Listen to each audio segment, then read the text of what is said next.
ladies and gentlemen, with the Game of the Year nomination coming right around the corner, me and my friend Harrison What's up? have picked our own games of the year that's coming up. And we have about 6 games, right? So that's the limit they gave us? 6 games. 6 are the ones that were chosen to be voted for. I've casted my vote, have you? I too have casted my votes. So, as you may or may not know, the 6 nominees for Game of the Year, and there are other subcategories, but today we're going to focus on specifically Game of the Year. We have Astrobot, we have Black Myth Wukong, we have Balatro, we have Metaphor Refantazio, Final Fantasy VII Rebirth, and Elden Ring Shadow of the Erdtree DLC. Alright, we'll choose. What's your pick for Game of the Year? Honestly, for me, my game of the year is actually going to go to Elden Ring. I think Elden Ring had like a lot of things going for it. It was amazing. Beginning of the year when Final Fantasy VII Rebirth came out, I really wanted to lean to FF7 Rebirth because for me, I thought the game was amazing. It brought everything that I wanted into the game.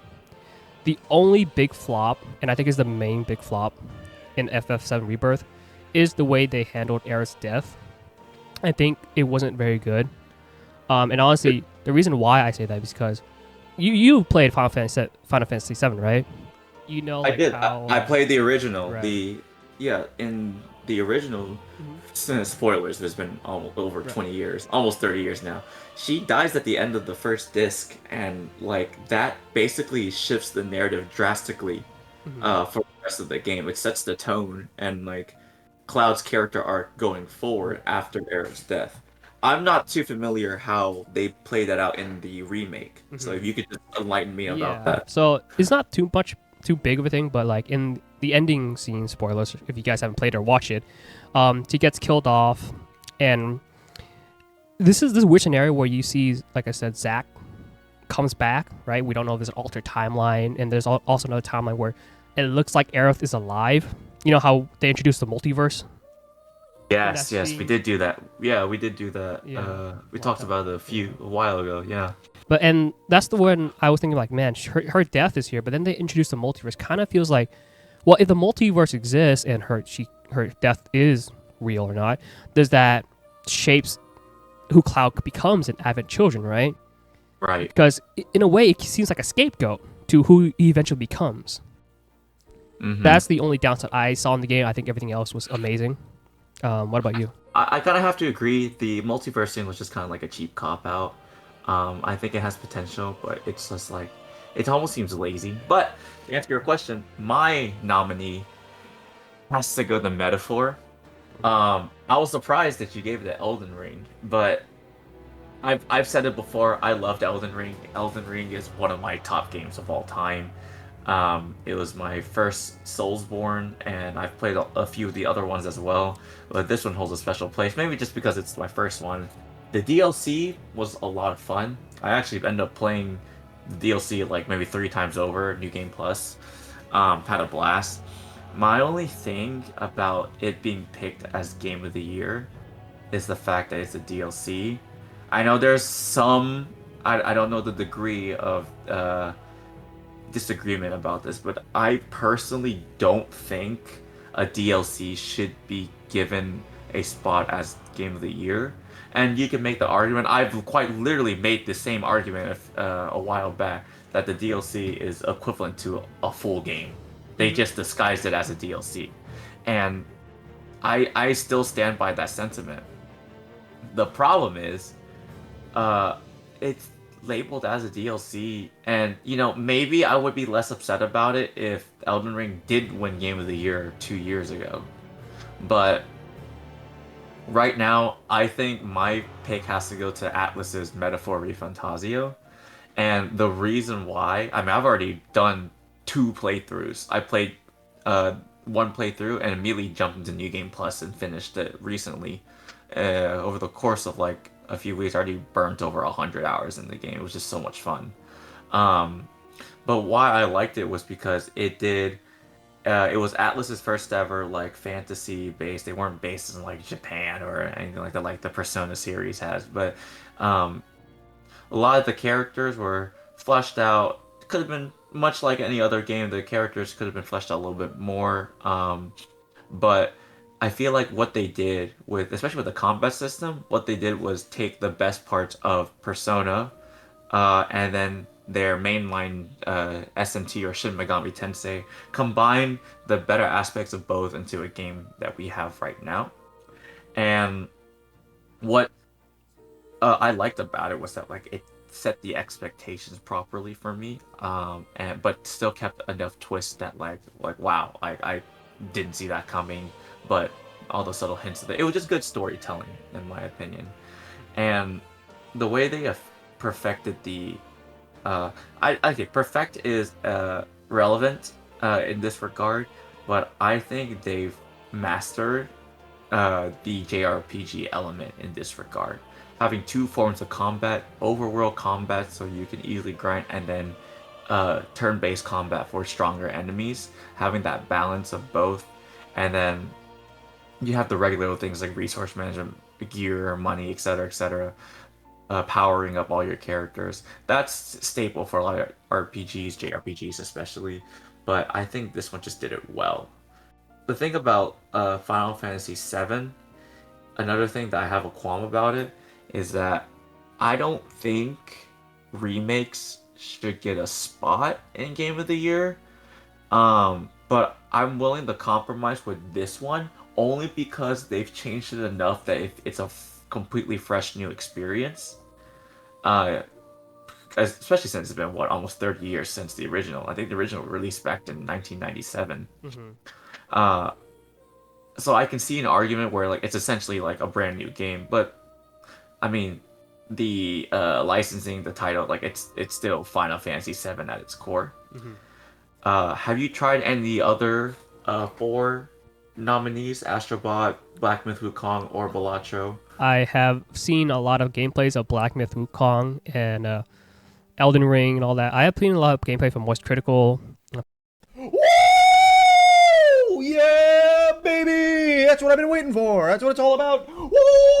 Woo! People like those, right? And Mm-hmm.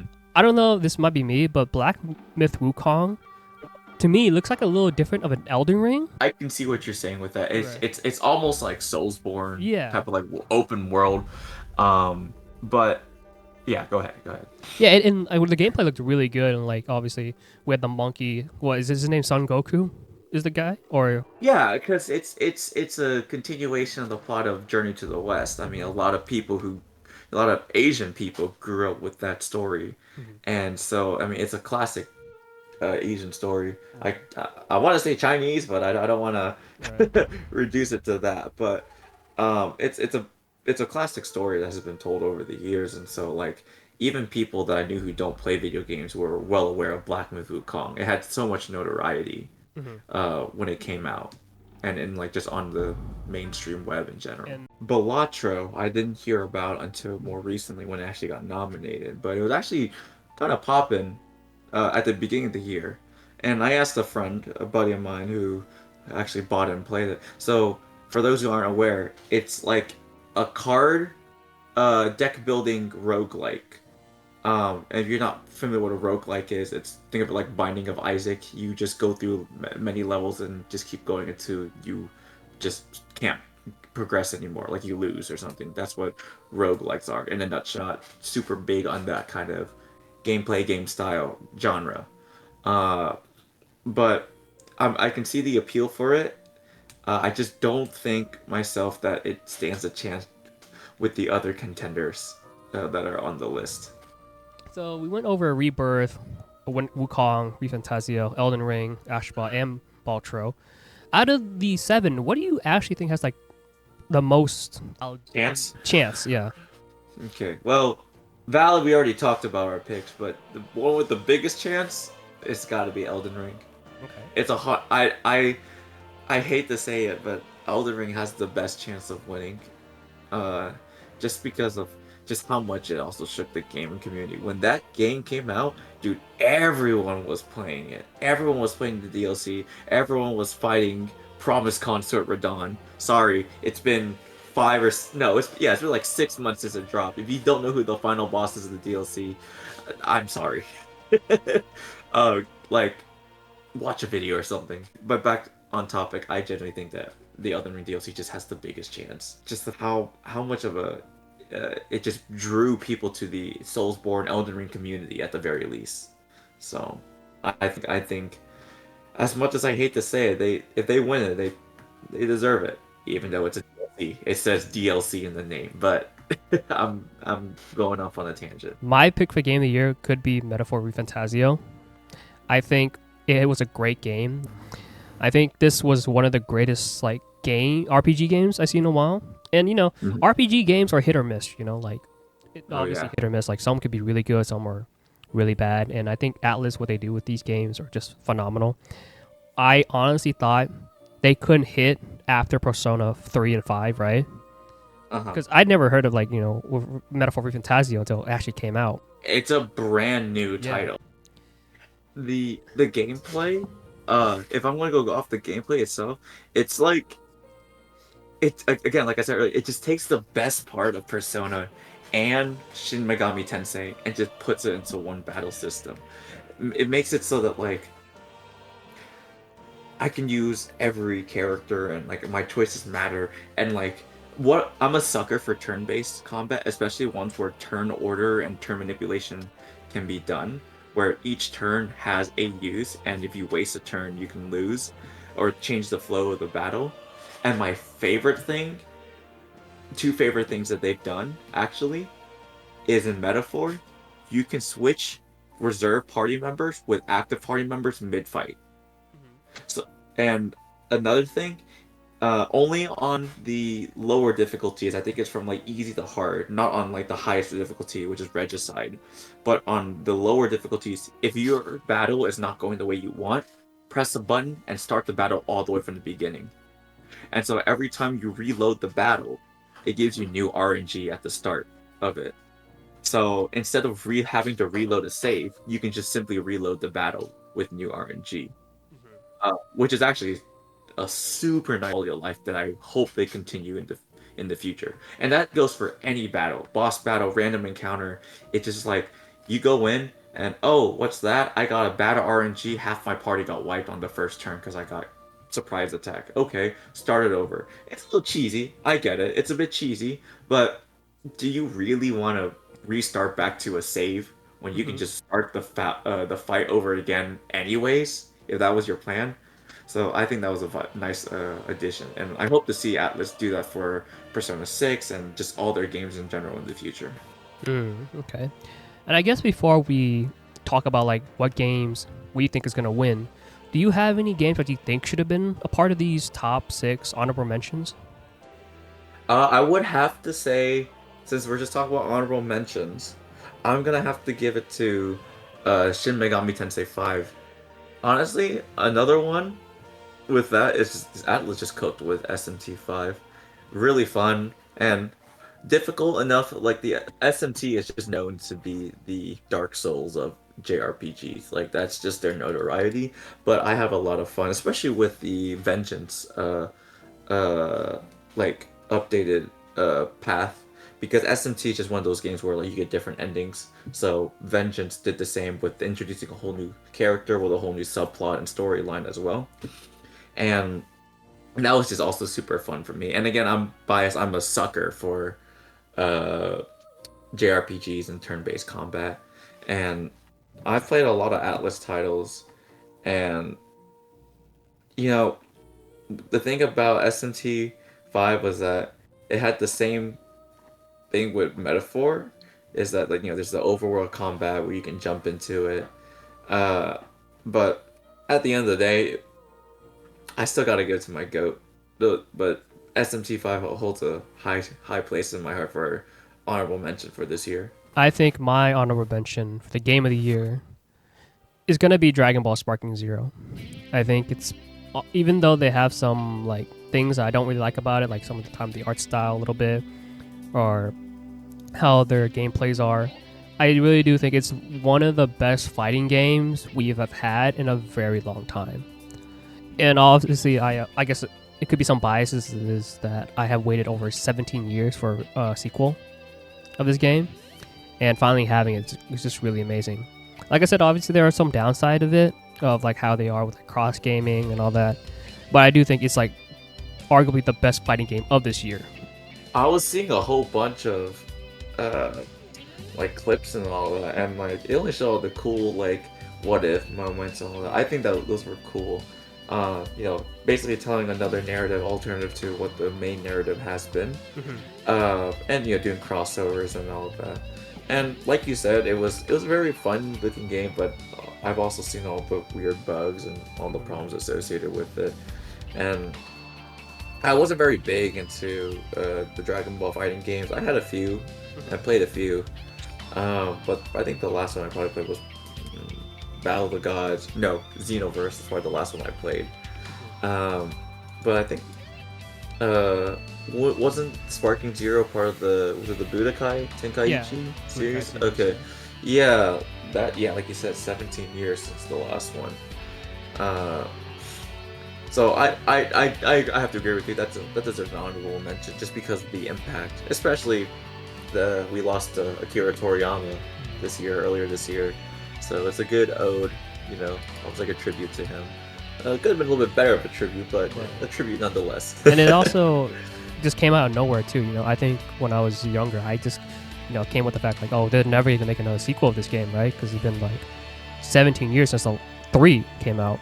So I had no idea like what's the point of making a 4th one after so many years. So definitely did catch me by surprise. Ultimately, bottom line, the Game Awards are next week. There are other sections, and I think I saw Sparking Zero in one of the other categories, just not for Game of the Year. But what do you think? You think Elden Ring's gonna sweep it and take it this year again? I honestly think it might be Metaphor Refantzio to win Game. You're gonna give it to my goat? You think my goat's gonna win? I do like it because, like you said, it is new. It's not like a sequel to a game. I don't know if there's a thing where they have like a voters fatigue where like Elden Ring's always popped up, right? But I do generally think Metaphor is really great. It's really something new that I have never seen before. But I want Metaphor to win. I really do. I really do. But if I'm being what's the word? Resigned, I think it's gonna be Elden Ring. But I'm holding out. That Metaphor wins. Not that isn't to say anyone that the other ones haven't been talked about either. It's just that because of the arena and genre games that we're in, those are the games that we've been more familiar with ourselves. So don't take our word as, you know, truth. We're just opinionated and just want to give our thoughts and just want to know what you guys think about it as well. I think that's all for this video for the Game of the Year nominations. This might be my last video for the end of the year. I might make another one, but at the moment I have nothing in mind. Honestly. Drop some video ideas in the comments and we'll pick one if you want to hear our thoughts about it. Yeah, Game of the Year is probably the biggest one right now. But yeah, please let me know what your Game of the Year is, because you're here at ours, and obviously there are others, probably weaker like Game of the Years, but they're still like hidden gems that we didn't really talk about. Exactly. We just talked about these because these are the ones that actually were available for voting. But between now and the next video, if we don't see each other, Merry Christmas, Happy New Year's, stay safe, stay warm, and may the best game win. All right, have fun, guys. Talk to you guys later. See ya. Bye.